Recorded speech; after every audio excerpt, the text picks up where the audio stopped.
Hey boys, today I'm gonna be showing you how to make consistent currency by farming Harbingers and beyond. The strategy is very simple.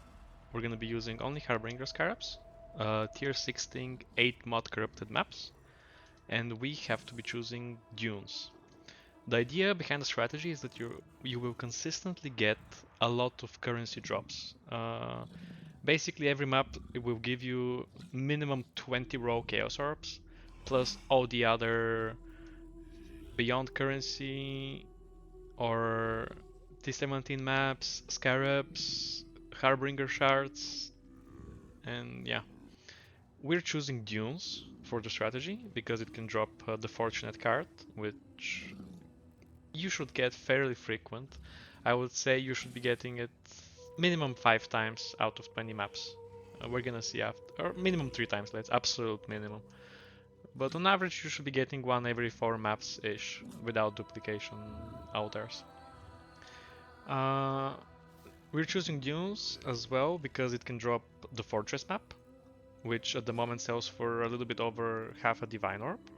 And you should be getting minimum 1 tier 17 maps every 5 maps you do on average. So ideally, you enter the map, kill the Harbingers, all the monsters, the boss, and you go out. And you should leave with about 90 kills minimum pure profit per map. The strategy is good as well because it gives you roughly at level 96 around 80 to 90 million experience per hour. You will be getting 40,000 gold per map or more, around between 40,000, sometimes 30, sometimes 60, it depends on the map. So this is a strategy that is just very good to, you can keep all your mappers running, you can keep sending shipments, and you will never run out of gold. I'm gonna reset my gold, so everything is okay. So this is the Atlas tree we're gonna be going for, and we're gonna be getting all the Harbinger nodes, as you can see.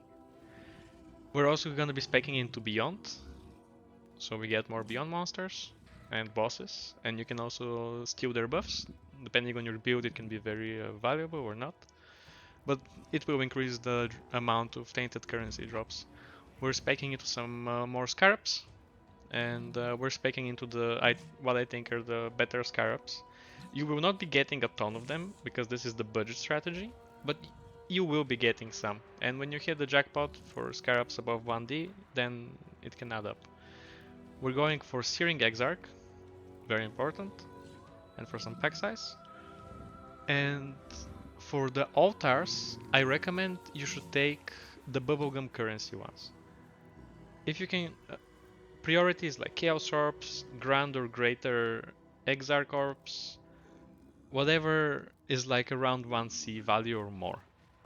You will be running them on tier 16 8 mod corrupted maps, and you should use a regex to not see some mods that are hard for your build or can kill you.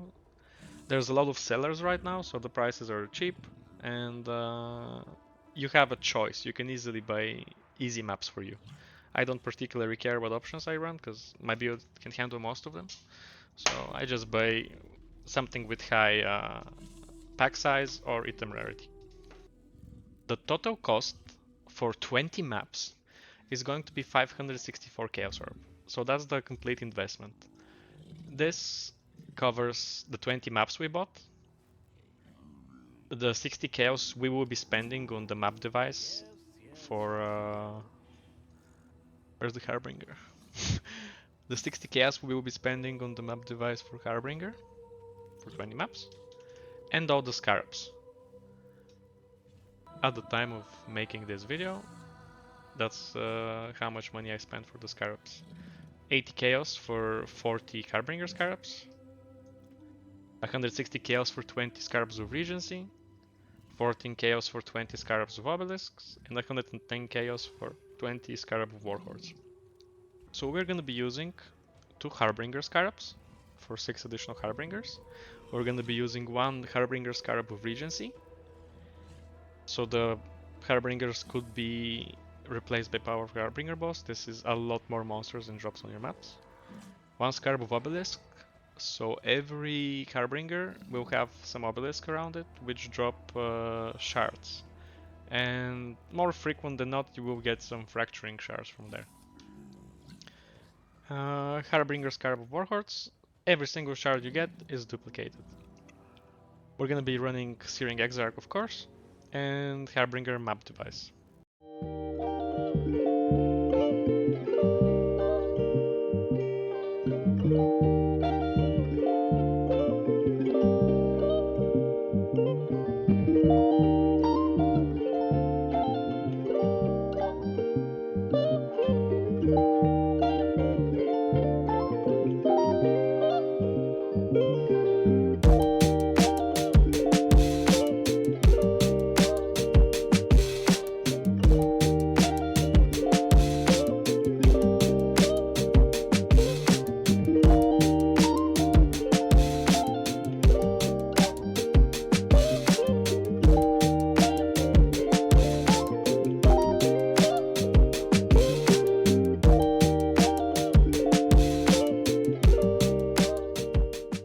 Okay guys, so about after an hour and a half from when I started, I've done the 20 maps. We can see the WealthyExile says we've made around 27 diff divine orbs, and around 18 of them are in the currency tabs, around 2 div in scarabs, and 2 div in like VOD boxes or stuff like that. I'm not gonna calculate, I'm not gonna include these in the total currency because I think it's very mispriced. So we will calculate undervalued intentionally because it's better for you to see undervalued amount of money per hour than overvalued, because you should be making more. I don't want to overhype the strategy or something. So I've calculated around 18 div of currency and let's say 4 div of scarabs and fragments. So we have 22 div in currency. And that's all our normal drops, reports, fracturing orb. It was a little bit unlucky. We only got 1 in 20 maps. My normal average was around 20, but we did get divine orbs and powder puzzle boxes instead. We have more than 1 divine and tainted fusings, so that's pretty good. I'm assuming this is around 2 or 3 divine orbs for random stuff. We got a bunch of scarabs, low value scarabs. We didn't get any big ones, but keep in mind this is a strategy. That's you want to get a lot of small different things and not chase something very expensive, because we're going for consistent profit. We got around 80 maps, tier 16s only. I don't pick up other maps, and I valued them at 1 chaos each. Some of them are worth more, but just 1 chaos each is fine. We're not gonna include the divine vessels in the price. We're not gonna include these ones in the price. I'm collecting them for myself. We got 5 the fortunate cards, so roughly 1 every 4 maps, as I said. That's 100 chaos, let's say it like that. I'm not gonna calculate the unique maps we got, because I don't think it's consistent.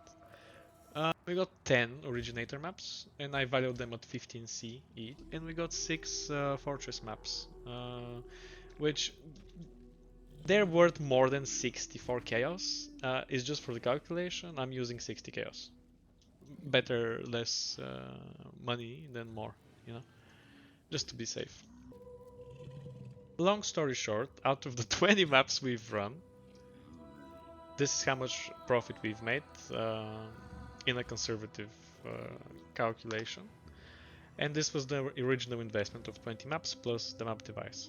So this is our pure profit for 20 maps, which took me around an hour and a half. And if we divide it per map, on average we are getting 146 chaos orbs, just pure profit. I would say getting 2 divine orbs as drops was a little bit on the luckier side, because you're gonna get 1 or none. But we were very unlucky with the fracturing orb drops. We didn't get 1 expensive scarab, which is fine. Still 2 divines from these ones. And 6 fortress maps seems about average. None of them were duplicated. and none of the divine orbs were duplicated. So we also made 800,000 gold in an hour and a half. That the average of around 40k gold per map seems accurate. Keep in mind, I didn't do any. If I saw a Mirror of Delirium, I opened it. I didn't do any other league mechanic. I only did the normal breach. I think I've done 3 of them, or maybe 4. I've ignored every other breach mechanic. I would recommend for you to only do the other breaches if you have a lot of good altars already picked up on that specific map. So if you have a lot of rarity or quantity or duplicate currency, I would go for the breach. Otherwise I wouldn't. It's a waste of time at the moment. So yeah, this was my strategy of pretty comfortable, consistent returns in basic currencies, beyond currencies, some scarabs, over sustained maps, and some profits.